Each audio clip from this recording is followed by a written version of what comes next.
참, 우리 은하가 그 오래된 저택에서 물잔을 하나씩 놓던 그날부터 시작해볼까. 세월이 켜켜이 쌓인 그 집안은 오늘따라 시끄럽게 울려 퍼졌어. 대성문화재단 갈라를 사흘 앞둔 오후, 응접실은 꽃향기와 긴장감으로 가득 차 있었지. 은하는 무릎을 살짝 굽힌 채 원목 테이블 위에 크리스탈 잔을 조심스레 놓았어. 손가락 끝에서 전해지는 차가운 감촉이 등 뒤에서 쏟아지는 시선들만큼이나 무겁게 느껴졌대. 잔을 놓을 때마다 작은 소리가 났지만 은하는 숨소리조차 삼키며 조심했어. 이번 갈라에 재계 인사들이 20명도 넘게 온다고 했지. 시어머니 뱀 미숙의 목소리가 응접실을 가득 채웠어. 그녀는 소파에 앉아 손님들과 차를 마시고 있었어. 검은색 정장 재킷에 진주 목걸이를 걸친 모습이 마치 이 공간의 주인임을 선언하는 듯 했지. 은하는 고개를 숙인 채 다음 잔을 집었어. 사모님 댁 며느리 분이 직접 준비하시네요. 한 손님이 말했어. 목소리에 호기심이 묻어나서 은하의 어깨를 스쳤지. 은하는 잠시 손을 멈췄지만 곧 다시 잔을 놓는 동작을 이어갔어. 며느리가 이런 일까지 도와주시다니 참 효성이 지극하시네요. 다른 손님이 덧붙였어. 그 말에 뱀미숙의 입가에 미세한 웃음이 번졌어. 차잔을 천천히 내려놓은 그녀는 기다렸다는 듯 입을 열었지. 효성이라뇨? 원래 손에 익은 일이니까요. 목소리가 한 톤 낮아졌어. 은하의 손가락이 물잔 위에서 잠깐 떨렸어. 원래 손에 익었다뇨? 기자로 보이는 젊은 여성이 고개를 갸웃거리며 물었지.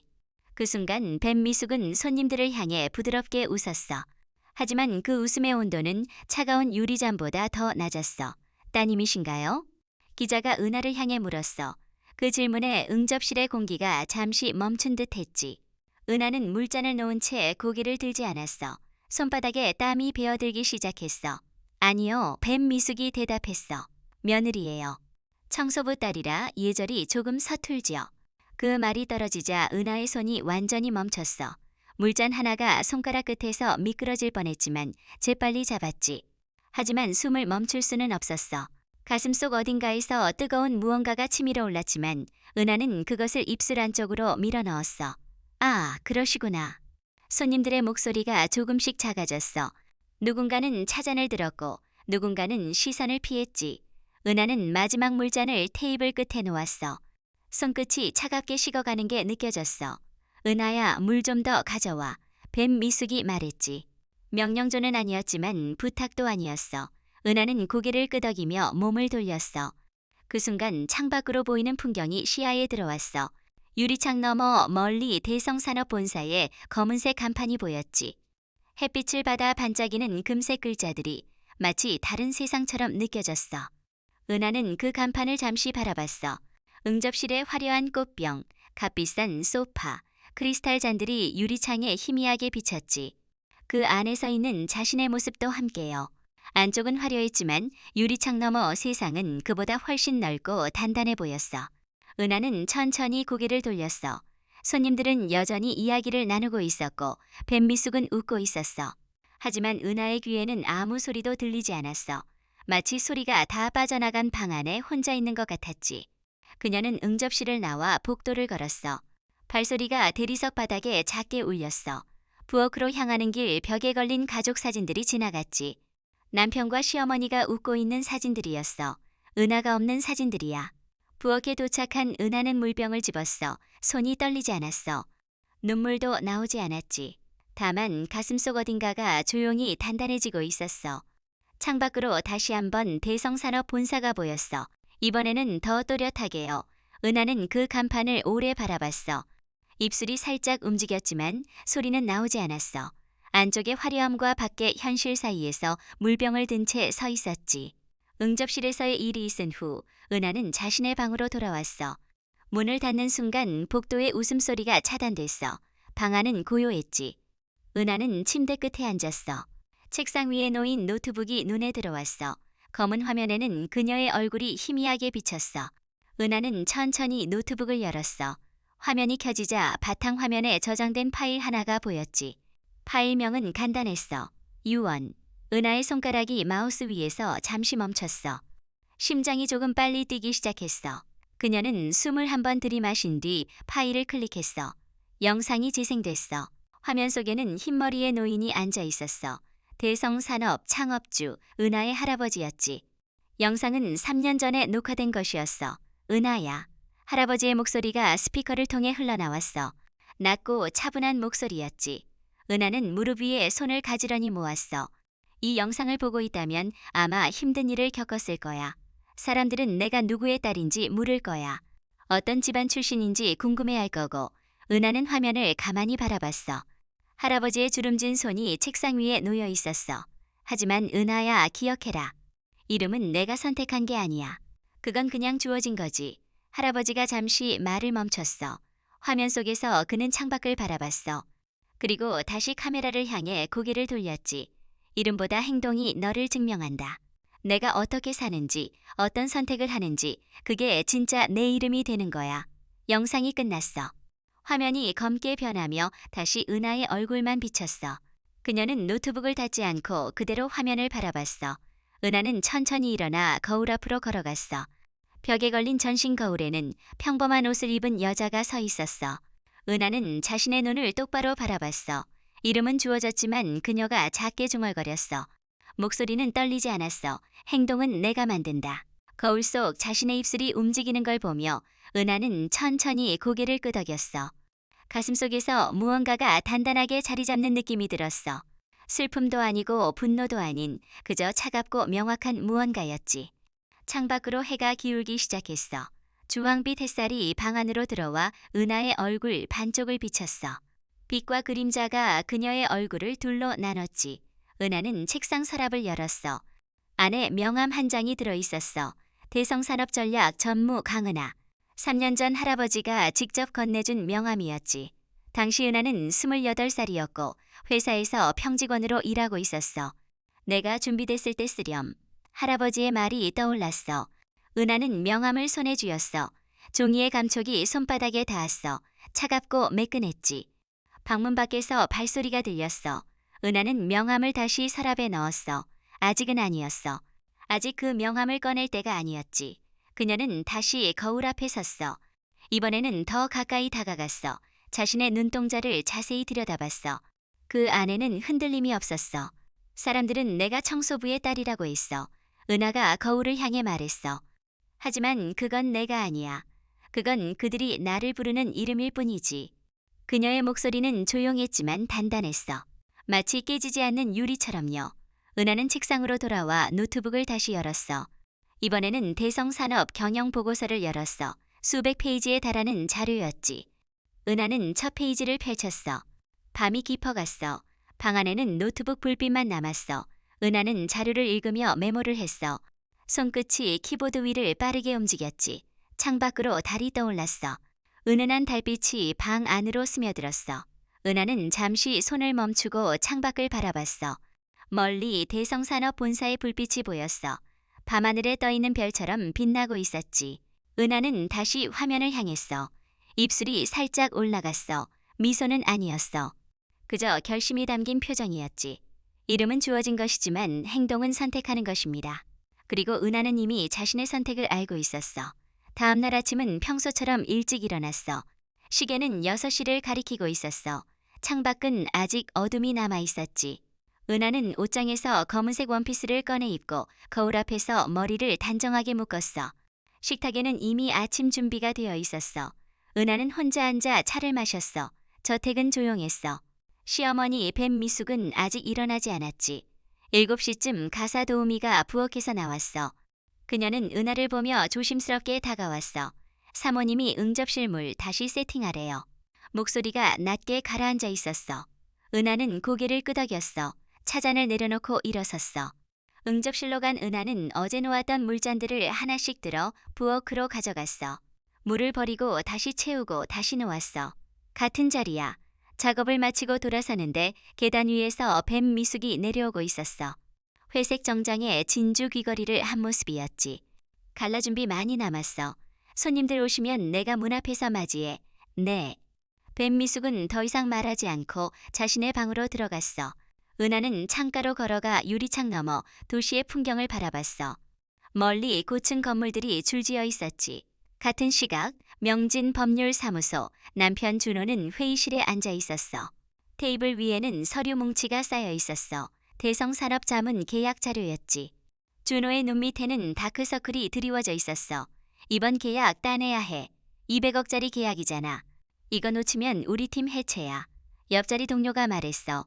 준호는 고개를 끄덕였어. 손끝이 미세하게 떨렸어. 클라이언트 담당자가 누군지 알아. 동료가 물었어. 준호는 서류를 뒤적였어. 전략 전무라고만 나와 있어. 이름은 안 나왔네. 까다롭다던데. 작년에도 3군데 로펌 다 떨어뜨렸다고. 준호의 미간이 좁혀졌어. 이번엔 꼭 성공해야 해. 어머니한테도 말 못했어. 회사 상황이 이렇게 안 좋은 거. 동료는 그의 어깨를 두드렸어. 너네 어머니가 전직 판사시잖아. 그 인맥 좀 써보면 안 돼. 준호는 고개를 저었어. 어머니는 그런 거 싫어하셔. 실력으로 따내야지. 회의실에는 서류 넘기는 소리만 남았어. 한편 뱀미숙은 저택 응접실에서 차를 마시고 있었어. 맞은편에는 기자 2명이 앉아 있었어. 재단 갈라 취재를 위해 온 사람들이었지. 이번 갈라에서 특별한 게스트가 오시나요? 재계 인사들이 10명 정도 오실 거예요. 뱀미숙이 우아하게 웃었어. 며느님께서도 참석하시나요? 다른 기자가 물었어.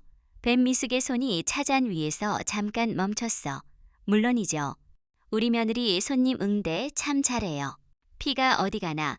젊은 기자가 고개를 갸웃거렸어. 며느리 어머니가 청소일을 하셨거든요.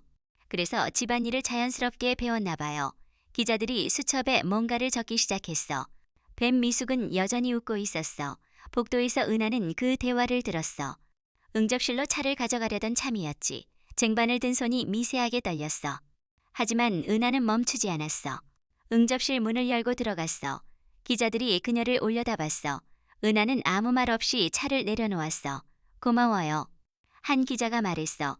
은하는 고개를 숙이고 나왔어. 복도로 나온 은하는 잠시 벽에 등을 기댔어. 눈을 감고 깊게 숨을 들이마셨어. 가슴속에서 뭔가가 뜨겁게 타올랐지만 그녀는 그것을 억눌렀어. 눈을 떴을 때 은하의 시선은 창밖을 향해 있었어. 저 멀리 도시의 하늘을 가르는 건물이 햇빛을 받아 반짝이고 있었어. 은하의 입술이 움직였어. 소리는 나오지 않았지만 그 모양은 분명했어. 곧 대성문화재단 갈라가 열리는 날이 왔어. 저택은 이른 아침부터 분주했어. 꽃장식을 나르는 사람들과 음향 장비를 점검하는 직원들이 드나들었지. 은하는 현관 옆에 서 있었어. 검은색 드레스를 입고 머리를 단정하게 올린 모습이었어. 손님들을 맞이하기 위한 자리였지. 6시가 되자 차들이 하나 둘 도착하기 시작했어. 은하는 고개를 숙이며 손님들을 맞았어. 누군가는 그녀를 힐끗 보고 지나갔고 누군가는 아예 보지도 않았어. 7시쯤 정원의 파티가 본격적으로 시작됐어. 샹들리에 아래로 사람들이 모여들었어. 은하는 구석에 서서 물잔을 채우고 떨어진 냅킨을 주워 담았어. 8시 뱀미숙이 단상에 올랐어. 마이크 앞에 선 그녀는 환한 미소를 지었어. 오늘 이렇게 귀한 분들을 모시게 되어 영광입니다. 특히 우리 며느리도 함께 자리했습니다. 은하야, 이리 나와봐. 모든 시선이 은하를 향했어. 은하는 천천히 걸어 나갔어. 우리 며느리 참 성실해요. 오늘 갈라 준비도 혼자 다 했죠. 사람들이 웃었어. 며느리 어머니가 청소일을 하셨거든요. 그래서 이런 일에 익숙한가 봐요. 은하의 손이 미세하게 떨렸어. 세상 참 공평하죠. 청소부의 딸이 이런 자리에 서게 되다니. 사람들 사이에서 웃음이 흘러나왔어. 은하는 입술을 꾹 다물었어. 오늘 아침에도 물잔 세팅하느라 애썼어요. 손에 익은 일이니까 정말 잘하더라고요. 기자들이 카메라 셔터를 눌렀어. 플래시가 계속 터졌어. 그런데 말이죠. 아무리 예쁘게 차려입어도 타고난 품격은 못 속이더라고요. 손님 몇몇이 고개를 끄덕였어. 은하의 손톱이 손바닥을 파고들었어. 우리 집안은 3대째 법조인 집안입니다. 저도 판사였고 제 아버지도 변호사셨죠. 그런데 며느리는 뱀미숙이 말을 끌었어. 뭐? 사랑하면 되는 거 아니겠어요? 비아냥거리는 웃음이 흘러나왔어. 어머니. 은하가 작게 말했어. 뱀미숙은 듣지 못한 척했어.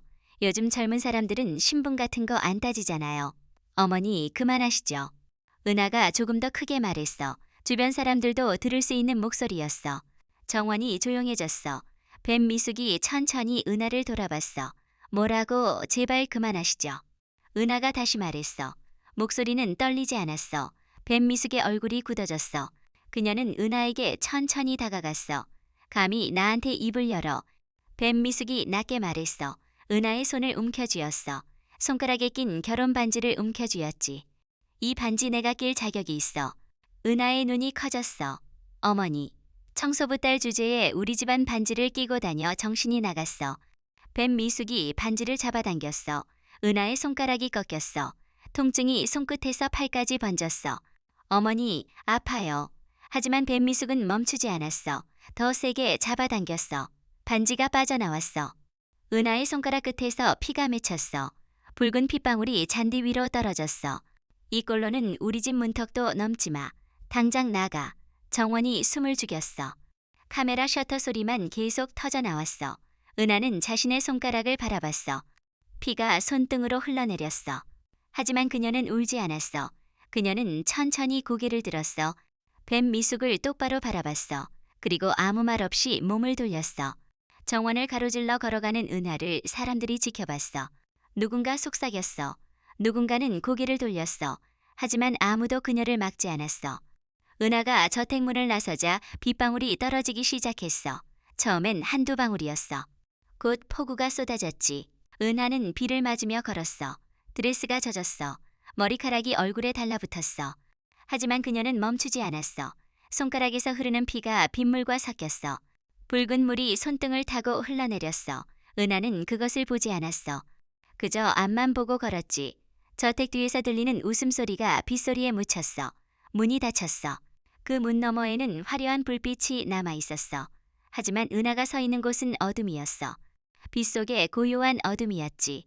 호텔 욕실의 형광등이 차갑게 빛났어. 은하는 거울 앞에 서 있었어. 젖은 머리에서 물이 뚝뚝 떨어졌어. 검은색 드레스는 바닥에 구겨진 채 놓여 있었지. 은하는 수도꼭지를 틀었어. 찬물이 손끝을 스쳤어. 반지가 빠진 손가락 주변이 붉게 부어 있었어. 피는 멈췄지만 상처는 선명했어. 물이 상처를 씻어냈어. 따가운 감각이 번졌어. 하지만 은하는 표정을 바꾸지 않았어. 수건으로 손을 닦으며 은하는 거울 속 자신을 바라봤어. 창백한 얼굴, 축 늘어진 머리카락, 번진 눈화장. 1시간 전과는 전혀 다른 모습이었어. 은하는 욕실을 나와 침대에 앉았어. 창밖으로는 여전히 비가 내리고 있었어. 침대 옆 테이블 위에 휴대폰이 놓여 있었어. 화면에는 부재중 전화 알림이 수십 개 떠 있었어. 모두 남편 준호에게서 온 것이었지. 진동이 울렸어. 준호였어. 은하는 잠시 망설이다가 전화를 받았어. 준호의 목소리가 날카롭게 흘러나왔어. 어머니가 난리라고 기자들 앞에서 그렇게 나가버리면 집안이 뭐가 되냐고 다그쳤어. 당장 집으로 와서 어머니한테 사과하라는 말이 이어졌지. 은하는 아무 말도 하지 않았어. 준호는 계속 말했어.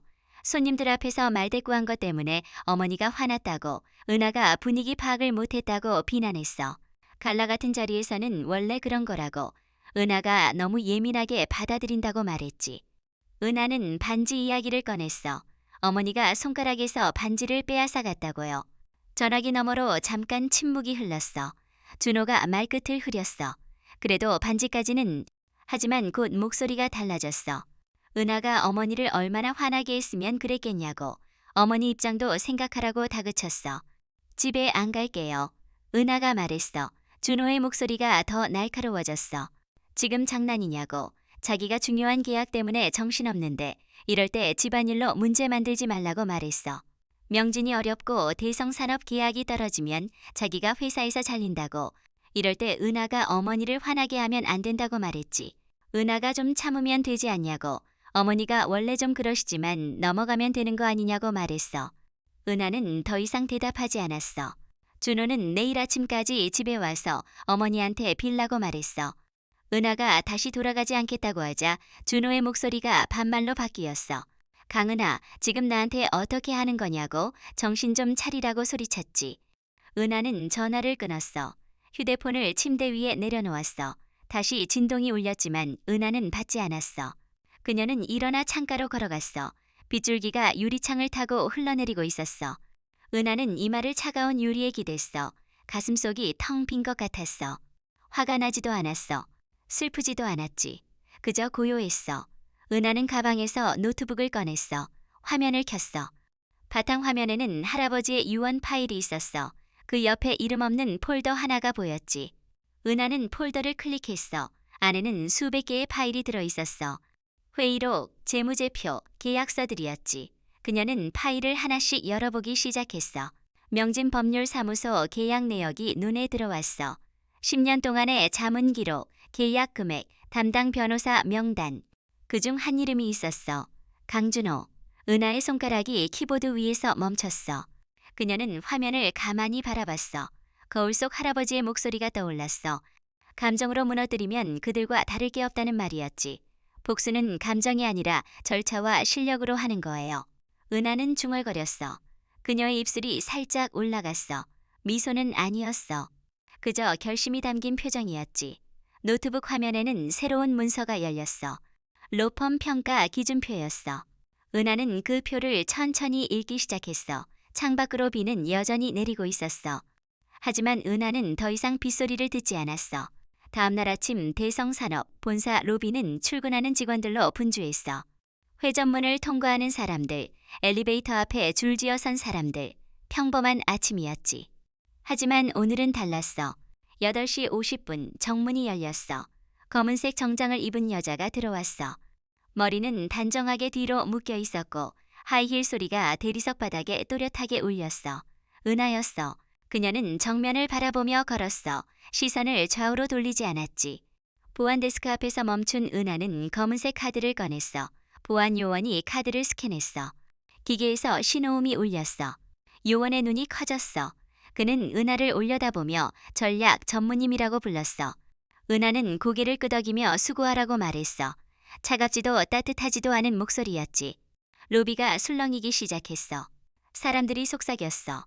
저 사람이 전략 전무하고 3년 전에 평직원이었던 사람이라고 목소리들이 겹쳐졌어.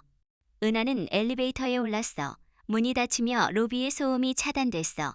거울에 비친 은하의 얼굴은 무표정이었어. 20층 임원층 문이 열렸어. 복도에 있던 직원들이 고개를 숙였어. 은하는 걸음을 멈추지 않았어. 복도 끝 전략실 문패에는 전략 전무 강은하라고 적혀 있었어. 은하는 문을 열고 들어갔어. 안에 이미 한 남자가 서 있었어. 40대 초반으로 보이는 깔끔한 인상의 남자였어. 남자가 고개를 숙이며 전무님이라고 불렀어. 오수연 전략실장이었지. 은하는 가방을 책상에 내려놓았어. 수연이 조심스럽게 물었어. 다시 돌아오신 이유가 복수냐고요. 은하는 창밖을 바라봤어. 저 멀리 뱀미숙의 저택이 있는 방향이 보였어. 경영은 감정이 아니라 데이터로 하는 거예요. 은하가 말했어. 수연은 고개를 끄덕였어. 은하가 오늘 안건이 뭔지 물었어. 수연이 대답했어. 로펌 선정건이고 명진법률사무소가 최종 후보에 올라있다고요. 은하는 책상에 앉아 컴퓨터를 켰어. 프레젠테이션 일정을 이번 주 금요일로 잡아달라고 말했어. 참석자 명단에 자신의 이름을 넣어달라고 클라이언트 대표로 나가겠다고 말했지. 수연이 잠시 멈칫했어. 전무님이 직접 나가시면 명진 측에서 어떻게 될지 모른다고 조심스럽게 말했어. 알아요? 그래서 나가는 거예요. 수연은 더 이상 묻지 않았어. 그는 고개를 숙이고 나갔어. 은하는 혼자 남았어. 사무실은 조용했어. 창밖으로 햇빛이 들어왔어. 은하는 서랍을 열었어. 안에 명함 한 장이 들어있었어. 대성산업전략 전무 강은하. 3년 전 할아버지가 건네준 그 명함이었지. 할아버지의 목소리가 떠올랐어. 내가 준비됐을 때 쓰라고 했단 말이야. 은하는 명함을 꺼내 책상 위에 놓았어. 햇빛이 명함을 비쳤어. 은하의 손가락이 명함 위를 스쳤어. 반지가 빠진 손가락이었어. 상처는 아직 남아있었지. 그녀는 천천히 명함을 집어 명함 케이스에 넣었어. 케이스를 주머니에 넣었어. 은하는 일어나 창가로 걸어갔어. 유리창 너머로 도시가 보였어. 수많은 건물들이 서 있었어. 그중 어딘가에 준호가 있었어. 명진법률사무소에서 프레젠테이션을 준비하고 있을 거야. 4일 후에 자신이 누구 앞에서 발표하게 될지 모른 채로 은하의 입술이 움직였어. 소리는 나오지 않았지만 그 모양은 분명했어. 준비됐어요. 책상 위 전화기가 울렸어. 은하는 돌아서서 전화를 받았어. 목소리는 평온했어. 흔들림이 없었어. 새로운 이야기가 시작됐어. 오후 2시 대성산업 구내식당. 은하는 쟁반을 들고 구석 테이블에 앉았어. 주변에서는 직원들이 수군거렸어. 전략 전무가 구내식당에 왔다는 소식이 퍼진 것 같았지. 은하는 신경 쓰지 않았어. 목소리가 들렸어. 오수연이 쟁반을 들고 서 있었어. 여기 앉아도 되냐고 물었어. 은하가 앉으라고 말했어. 수연은 잠시 망설이다가 입을 열었어. 4년 전 일을 기억하냐고 물었어. 은하의 손이 잠깐 멈췄어. 기억한다고 대답했어. 4년 전 은하는 평직원이었어. 기획팀 막내였지. 수연은 과장이었어. 회사 내부에서 계약서 유출 사건이 터졌어. 누군가 수연을 지목했어. 증거도 없이 그저 의심만으로요. 수연은 조사를 받았어. 그때 은하가 나섰어.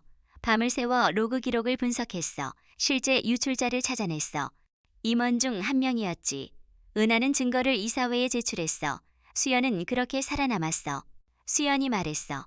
그때 전무님이 아니었으면 자신은 지금 여기 없었을 거라고요. 은하가 대답했어. 당연한 일했을 뿐이라고요. 수연은 고개를 저었어. 평직원이 임원을 조사한다는 게 얼마나 위험한 일인지 알았을 텐데도 했다고. 그래서 자신은 전무님을 믿는다고 말했어. 은하는 아무 말도 하지 않았어. 은하는 숟가락을 내려놓았어. 수연을 똑바로 바라보며 말했어. 자신은 지금 위험한 일을 하고 있다고. 명진은 10년 넘게 회사 자문을 맡아온 곳이라 반발이 클 거라고요. 그리고 명진의 변호사 중 한 명은 자신의 남편이라고 말했어. 수연의 눈빛이 흔들렸어. 하지만 그는 고개를 끄덕였어. 그것도 알고 있다고 대답했어. 은하가 물었어. 그런데도 자신을 도와주겠냐고요? 수연은 천천히 대답했어. 4년 전 전무님은 자신을 구하기 위해 위험을 썼다고. 이번엔 자신의 차례라고 말했어. 은하는 수연을 오래 바라봤어. 그의 눈빛은 진심이었어. 고마워요. 은하가 조용히 말했어. 수연은 미소를 지었어. 수연이 물었어. 명진 계약을 끊는 게 목적이냐고요. 은하가 대답했어. 둘 다라고요. 회사에는 제대로 된 법률 자문이 필요한데 명진은 10년 동안 형식적인 검토만 해왔다고 말했어. 수연이 조심스럽게 물었어. 개인적으로는 어떠냐고요? 은하는 창밖을 바라봤어. 은하가 말했어. 사람들은 자신을 청소부의 딸이라고 불렀다고요. 남편도 시어머니도 그 자리에 있던 모든 사람들도요. 하지만 제가 누군지는 제가 정하는 거예요. 그들이 아니라요. 수연은 고개를 끄덕였어. 그리고 말했어. 전무님이 필요한 게 있으면 언제든 말하라고. 자신이 할 수 있는 건 뭐든 하겠다고요. 수연이 웃으며 물었어. 전무님이 4년 전에 자신한테 해준 말을 기억하냐고요. 옳은 일을 하는 게 쉬운 일이었으면 모두가 하고 있을 거라고 했었죠. 아직도 그렇게 생각하냐고 수연이 물었어. 은하는 고개를 끄덕였어. 네, 아직도요. 두 사람은 잠시 조용히 식사를 계속했어. 구내 식당의 소음이 주변을 채웠어. 하지만 그들의 테이블만은 고요했지. 은하는 식사를 마치고 일어섰어. 수연도 따라 일어났어. 식당 출구로 걸어가며 수연이 말했어. 금요일 프레젠테이션 준비는 자신이 챙기겠다고요. 은하가 부탁한다고 대답했어. 두 사람은 엘리베이터 앞에서 헤어졌어. 수연은 15층으로, 은하는 20층으로 올라갔어. 엘리베이터 안에서 은하는 자신의 반사된 모습을 봤어. 거울 속 그녀는 더 이상 혼자가 아니었어. 동맹이 생겼지. 문이 열렸어. 은하는 복도로 걸어나갔어. 하이힐 소리가 바닥에 울렸어. 뚜렷하고 단단한 소리였어. 전략실 문을 열며 은하는 생각했어. 이제 시작이라고요. 진짜 싸움은 금요일부터라고요. 그녀는 책상에 앉아 컴퓨터를 켰어.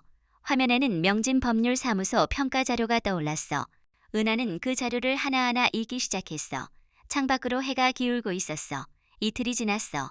금요일 오전 10시 명진법률사무소 프레젠테이션이 예정되어 있었어. 목요일 밤 명진법률사무소. 준호는 회의실에 혼자 남아 있었어. 프레젠테이션 자료를 10번도 넘게 읽었어. 하지만 내용이 머릿속에 들어오지 않았어. 휴대폰 화면을 켰어. 은하에게서 온 메시지는 없었어. 나흘째였지. 동료가 회의실 문을 열고 들어왔어.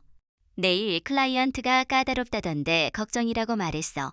준호는 괜찮을 거라고 대답했어. 하지만 목소리는 확신이 없었어.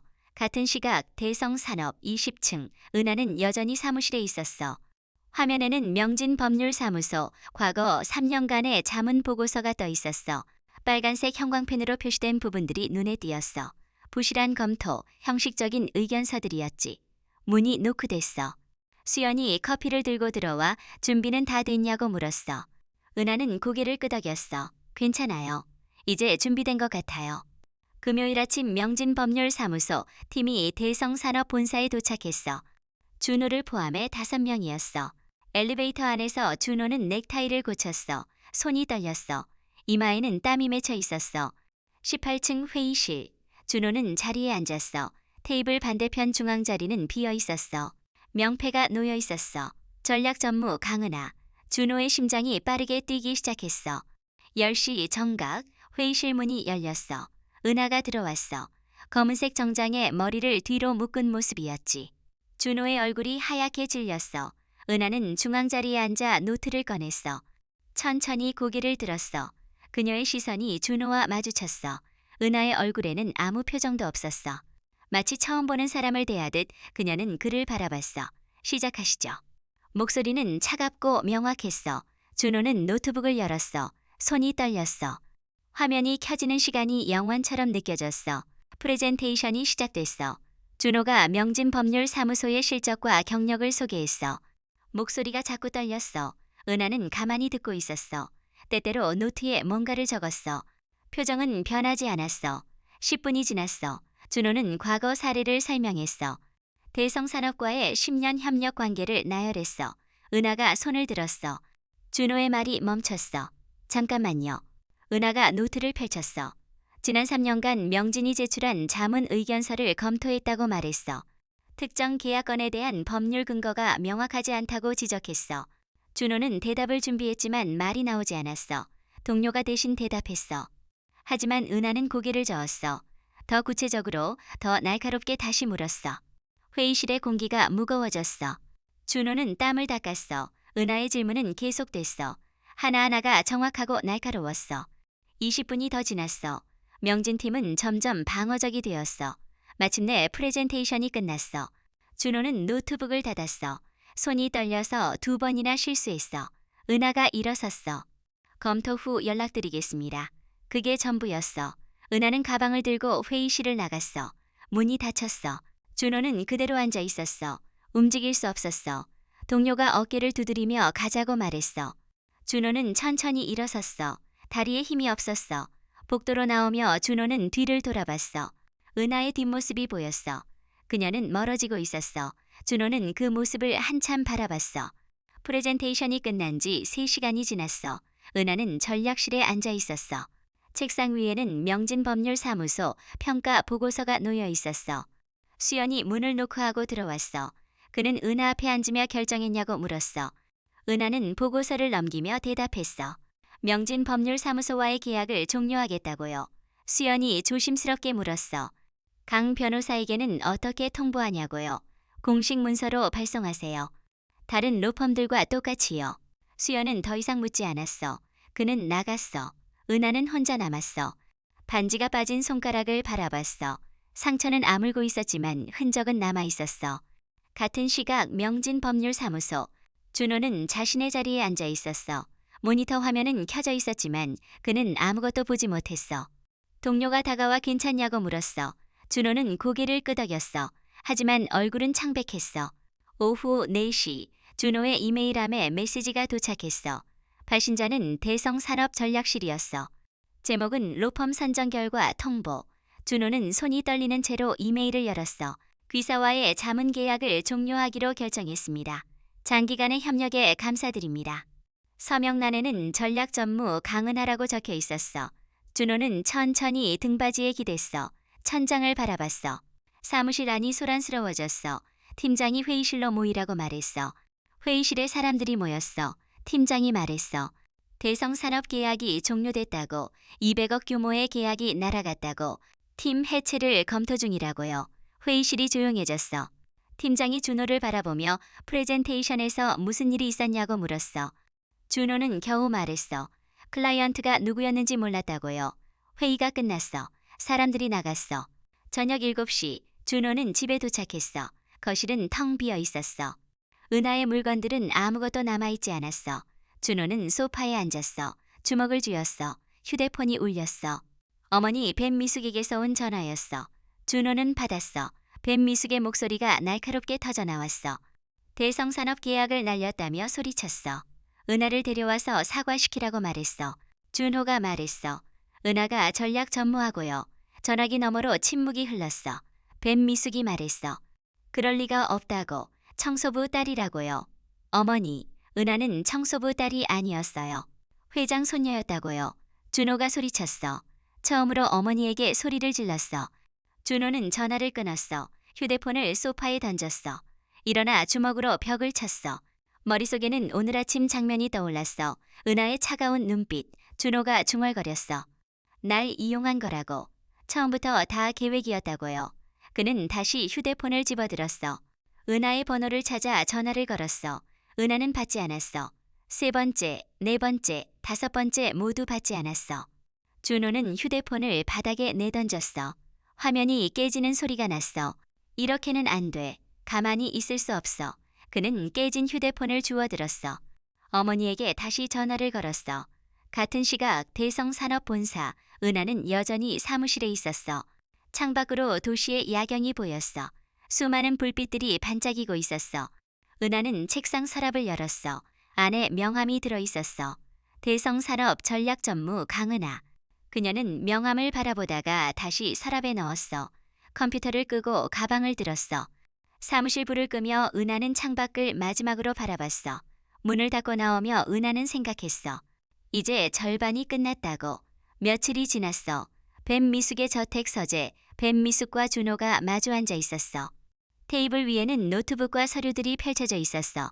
뱀미숙이 말했어. 기자 친구에게 연락했다고 은하의 불법 승진 의혹을 제보할 거라고요. 회장 손녀 신분을 이용했다는 내용으로 기사를 쓸 거라고 말했어.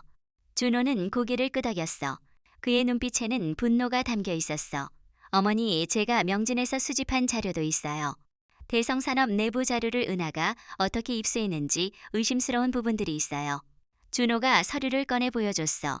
뱀미숙이 서류를 훑어봤어. 만족스러운 표정을 지었어. 좋아. 이걸 기자한테 넘기자. 은하가 회사 내부 정보를 사적으로 이용했다는 의혹을 제기하는 거야. 준호는 잠시 망설였어. 하지만 곧 고개를 끄덕였어. 뱀미숙은 노트북을 열어 이메일을 작성하기 시작했어. 준호가 제공한 자료를 첨부했어. 기자 친구에게 보낼 제보 메시지였지. 이메일을 보낸 뒤 뱀미숙은 만족스러운 표정으로 미소 지었어. 이제 여론이 은하를 공격할 거라고 생각했어. 준호는 창밖을 바라봤어. 그의 얼굴에는 복잡한 감정이 스쳐 지나갔어. 같은 시각 명진법률사무소 사무실은 혼란에 빠져 있었어. 대성산업 계약 종료 소식이 퍼지자 직원들이 복도에서 수군거렸어. 팀이 해체될 거라는 소문이 돌고 있었어. 준호의 책상 위에는 인사팀에서 온 서류가 놓여 있었어. 대기 발령 통지서였어. 실적 부진을 이유로 한 달간 대기 발령 처분을 받은 것이었지. 동료가 다가와 말했어. 200억 계약을 날린 책임을 누군가는 져야 한다고요. 같은 시각 뱀미숙의 저택. 뱀미숙은 서재에서 노트북을 보고 있었어. 화면에는 이메일이 떠 있었어. 기자 친구에게 보낸 메시지였지.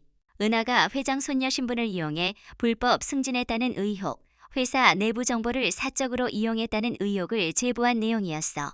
뱀미숙은 만족스러운 표정으로 미소 지었어. 이제 여론이 은하를 공격할 거라고 생각했어. 휴대폰이 울렸어. 재단 사무국장에게서 온 전화였어. 뱀미숙은 전화를 받았어. 사무국장의 목소리가 급하게 흘러나왔어. 인터넷에 뭔가 퍼지고 있다고 사모님께서 확인해 보셔야 한다고 말했어.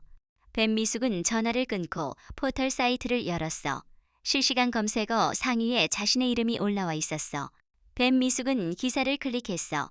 전 판사 뱀미숙 며느리 비하 발언 논란 녹취 파일 공개. 뱀미숙의 얼굴이 하얗게 질렸어. 기사를 읽기 시작했어. 내용은 구체적이었어. 갈라때 뱀미숙이 은하를 청소부 딸이라고 부른 일, 반지를 빼앗은 일, 손님들 앞에서 모욕한 일들이 낱낱이 기록되어 있었어. 기사 중간에는 녹취 파일 링크가 있었어. 뱀미숙이 은하에게 한 말들이 그대로 담겨 있었어. 청소부 딸이라 예절이 조금 서툴죠. 피가 어디 가나. 뱀미숙 자신의 목소리였지. 뱀미숙은 손이 떨렸어. 댓글란을 내렸어. 수천 개의 댓글이 달려 있었어. 대부분 비난이었어. 전 판사가 이럴 수 있나? 며느리 인권 유린, 악질의 전형, 재단 후원 중단해야 한다. 댓글들이 끝없이 이어졌어. 뱀미숙은 노트북을 닫았어. 손으로 얼굴을 감췄어. 휴대폰이 다시 울렸어. 재단 후원자에게서 온 전화였어. 뱀 미숙은 떨리는 손으로 전화를 받았어. 후원자의 목소리는 차갑게 가라앉아 있었어. 더 이상 재단 후원을 할 수 없다고, 뱀 미숙 사모님과는 함께할 수 없다고 말했어. 뱀 미숙은 애원했어. 오해라고, 해명할 기회를 달라고 말했어. 하지만 전화는 이미 끊겨 있었어. 이후 2시간 동안 전화가 계속 울렸어. 모두 후원 중단 통보였어. 하나 둘씩 사람들이 뱀 미숙을 떠나고 있었어. 같은 날 오후 대성산업본사 은하는 전략실에서 법무팀장과 회의를 하고 있었어. 테이블 위에는 서류가 놓여 있었어. 법무팀장이 말했어. 로펌 자문 평가를 투명하게 공개하면 어떻겠냐고. 명진법률사무소의 부실한 자문 내용을 대외적으로 알리면 회사 입장이 명확해진다고요. 은하는 고개를 끄덕였어. 공개하세요. 투명하게요. 법무팀장이 나간 뒤 수연이 들어왔어. 그는 태블릿을 은하에게 보여줬어. 화면에는 뉴스 기사가 떠 있었어. 명진법률사무소 대성산업자문 부실 논란 10년간 형식적 검토만. 은하는 기사를 읽었어. 대성산업이 공개한 자료를 바탕으로 작성된 기사였어. 명진의 자문 의견서가 얼마나 부실했는지 구체적인 사례들이 나열되어 있었어. 수연이 말했어. 명진법률사무소가 탈락 확정됐다고, 이사회에서 새로운 로펌 선정을 승인했다고요.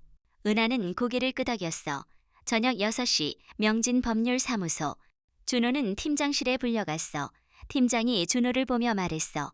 팀이 해체된다고, 준호는 해고 처리된다고요. 준호는 아무 말도 하지 못했어. 팀장이 서류를 건넸어. 해고 통지서였어. 준호는 서류를 받아들고 팀장실을 나왔어. 복도를 걸으며 그는 휴대폰을 꺼냈어. 은하의 번호를 찾았어. 하지만 전화를 걸지 않았어. 손가락이 화면 위에서 멈췄어. 준호는 휴대폰을 주머니에 넣었어. 사무실로 돌아가 짐을 챙기기 시작했어. 책상 위 사진틀, 파일들, 개인 물건들을 박스에 담았어. 동료들이 지나가며 그를 보았어. 하지만 아무도 말을 걸지 않았어. 준호는 박스를 들고 사무실을 나왔어. 엘리베이터를 탔어. 거울에 비친 자신의 모습을 봤어. 초췌한 얼굴이었어. 밤 8시 뱀미숙의 저택. 뱀미숙은 거실 소파에 앉아 있었어. 텔레비전이 켜져 있었어. 뉴스가 나오고 있었어. 앵커가 말했어. 전 판사 뱀미숙 씨의 며느리 비하 발언 논란이 확산되고 있다고, 재단 후원자들이 줄줄이 후원을 중단하고 있다고 보도했어. 화면에는 뱀미숙의 사진이 떠올랐어. 그 옆에는 은하의 사진도 함께 있었어. 뱀미숙은 리모컨으로 텔레비전을 껐어. 거실이 어두워졌어. 그녀는 소파에 기대어 눈을 감았어. 눈물이 볼을 타고 흘러내렸어. 30년 동안 쌓아온 것들이 일주일 만에 무너지고 있었어. 일주일이 지났어. 대성산업 본사 20층 전략실. 은하는 책상에 앉아 노트북 화면을 보고 있었어. 뉴스 사이트가 열려 있었어. 헤드라인이 크게 떠 있었어. 전 판사 뱀미숙 윤리 논란 중심에 며느리 비하 발언 파문 확산. 은하는 기사를 읽었어. 뱀미숙의 며느리 비하 녹취가 공개된 이후 여론이 들끓고 있다는 내용이었어. 재단 후원자들이 줄줄이 후원을 철회했다고, 뱀미숙이 30년간 쌓아온 명성이 무너지고 있다고 적혀 있었어. 댓글란에는 수천 개의 댓글이 달려 있었어. 대부분 뱀미숙을 비난하는 내용이었어. 은하는 노트북을 닫았어. 창밖을 바라봤어. 도시의 풍경이 펼쳐져 있었어. 문이 노크됐어. 수연이 들어왔어. 그는 은하 앞에 앉으며 말했어. 명진법률사무소가 완전히 무너졌다고요. 팀이 해체됐고 강 변호사는 해고됐다고 말했어. 은하는 고개를 끄덕였어. 수연이 조심스럽게 물었어. 이제 복수는 끝났네요. 은하는 수연을 바라봤어. 잠시 침묵이 흘렀어. 복수가 아니라 정리예요. 은하가 말했어. 목소리는 차분했어. 잘못된 질서를 바로잡는 정리. 수연은 고개를 끄덕였어. 하지만 그의 눈빛에는 의문이 남아 있었어. 그런데 전무님은 괜찮으십니까? 은하는 대답하지 않았어. 그저 창밖을 바라볼 뿐이었어. 수연이 나간 뒤 은하는 혼자 남았어. 그녀는 책상 서랍을 열었어. 안에 오래된 사진 한 장이 들어있었어. 할아버지와 함께 찍은 사진이었지. 은하가 25살 때 회사에 처음 입사했을 때 찍은 사진이었어. 사진 속 할아버지는 웃고 있었어. 은하도 웃고 있었어. 행복해 보이는 얼굴이었지. 은하는 사진을 오래 바라봤어. 손가락이 사진 위를 스쳤어. 이게 맞는 건가요? 할아버지. 은하가 중얼거렸어. 목소리는 작았어. 같은 날 저녁 뱀 미숙의 저택. 뱀 미숙은 거실 소파에 앉아 있었어. 텔레비전이 켜져 있었어. 뉴스가 나오고 있었어. 앵커가 말했어. 대성문화재단 후원자들이 대거 이탈하고 있다고. 재단 운영에 심각한 차질이 예상된다고 보도했어. 화면에는 뱀 미숙의 사진이 떠올랐어. 며느리 인권 유린 논란, 전 판사의 윤리의식 부재 자막이 지나갔어. 뱀 미숙은 리모컨으로 텔레비전을 껐어. 거실이 어두워졌어. 문이 열렸어. 준호가 들어왔어. 그의 얼굴은 초췌했어. 준호가 말했어. 자신이 해고됐다고요. 명진이 200억 계약 날린 책임으로 자신을 잘랐다고 말했어. 목소리가 떨렸어. 뱀 미숙은 여전히 아무 말도 하지 않았어. 준호가 소파 옆에 섰어. 주먹을 쥐었어. 이게 다 은하 때문이라고. 은하가 자신들을 이렇게 만들었다고 말했어. 목소리에 분노가 담겨 있었어. 처음부터 다 계획이었다고. 복수하려고 가족에게 접근한 거라고 말했어. 뱀 미숙이 천천히 준호를 올려다봤어. 그녀의 눈빛은 공허했어. 그래, 은하가 우릴 무너뜨렸어. 계획적으로 철저하게. 뱀 미숙이 다시 텔레비전 화면을 바라봤어. 꺼진 화면에는 그녀 자신의 희미한 모습만 비쳤어. 하지만 난 왜 이렇게 된 건지 모르겠어. 뱀 미숙의 목소리가 잠시 멈췄어. 준호는 어머니를 바라봤어. 뱀 미숙의 어깨가 미세하게 떨리고 있었어. 하지만 그녀는 울지 않았어. 준호는 소파에 앉았어. 두 사람은 말없이 어둠 속에 앉아 있었어. 다음 날 아침 대성산업본사 은하는 로비를 지나고 있었어. 직원들이 그녀를 보며 속삭였어. 하지만 이번에는 달랐어. 비난의 시선이 아니었어. 동정과 호기심이 섞인 시선이었지.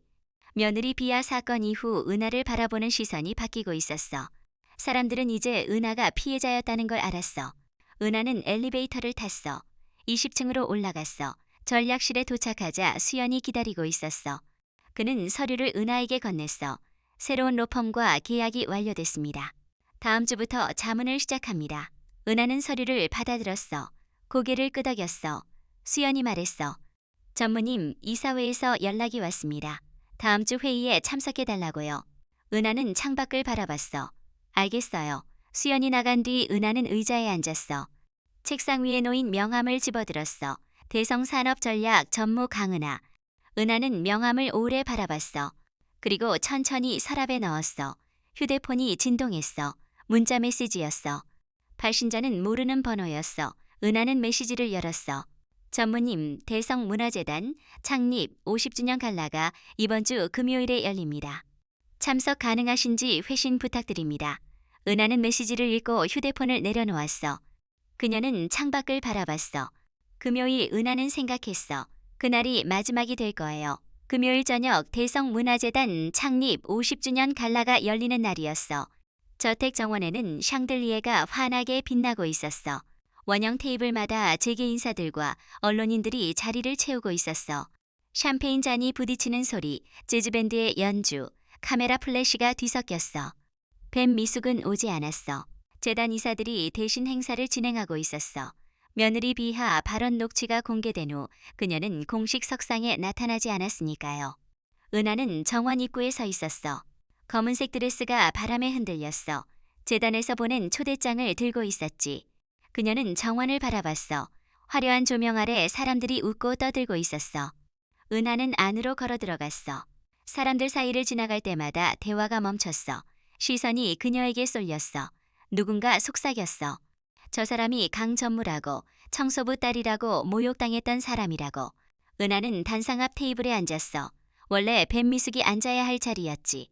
재단 이사가 단상에서 인사말을 하고 있었어. 재단의 역사와 비전을 이야기했어. 하지만 사람들은 은하를 힐끔거리며 보고 있었지. 그때 정원 입구에서 소란이 일었어.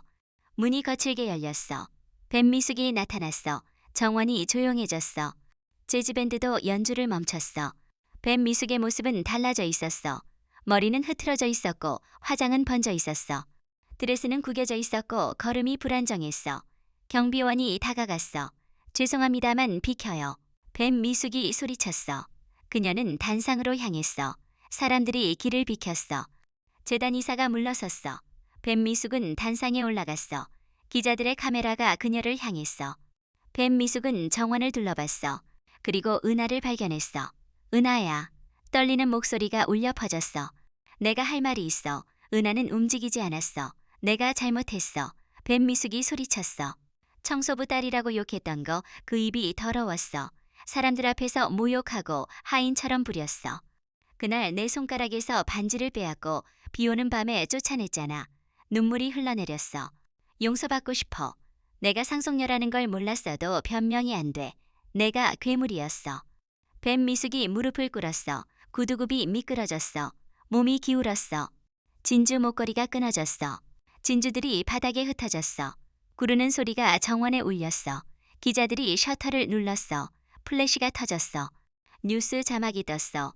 전 판사, 뱀미숙, 대성, 전무 앞에서 무릎 꿇고 사죄. 은하는 일어섰어. 단상으로 걸어갔어. 계단을 올라갔어. 뱀미숙 앞에 섰어. 뱀미숙은 고개를 들지 못했어. 어머니, 은하가 말했어. 그날 저를 쫓아내던 문 기억나시죠? 뱀미숙이 고개를 들었어. 얼굴은 눈물로 범벅이었어. 폭우가 쏟아지던 밤이었어요.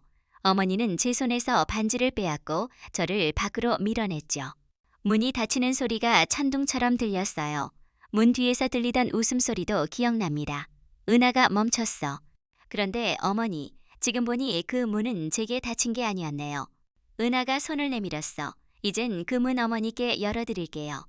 뱀미숙은 은하의 손을 바라봤어. 떨리는 손을 천천히 뻗었어. 은하가 뱀미숙의 손을 잡았어. 그리고 일으켰어.